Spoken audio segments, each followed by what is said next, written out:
Pour moi, la transe n'est pas forcément un signe de possession diabolique, c'est le signe que quelqu'un est dans une régression psychologique telle qu'elle ne peut pas arriver à dire avec des mots sa souffrance. Donc, et nous la met en scène, en criant, en hurlant, en gigotant.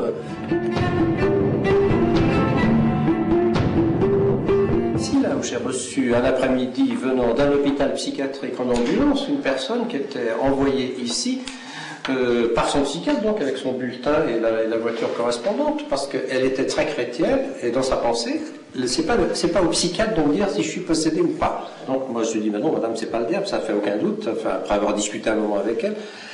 Et elle m'avait raconté par contre une histoire épouvantable de son enfance, mais vraiment atroce. Puis moi je dis naïvement et spontanément, mais qu'est-ce qu'il en pense, votre psychiatre? Elle dit, ça, mais je lui ai pas dit.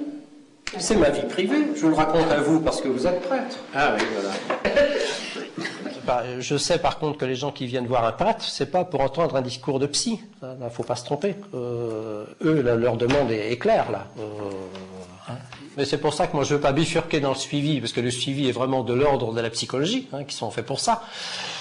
Et de rester dans l'ordre du discernement et du diagnostic, et après, selon ce qu'ils ont, les envoyer se faire suivre ailleurs.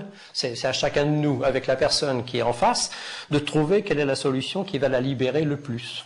Et pour moi, ça ne peut pas être la reconduction à l'infini d'un rituel qui est toujours le même, avec des phrases que Satan doit connaître par cœur à la longue, donc je ne vois pas comment ça peut être efficace.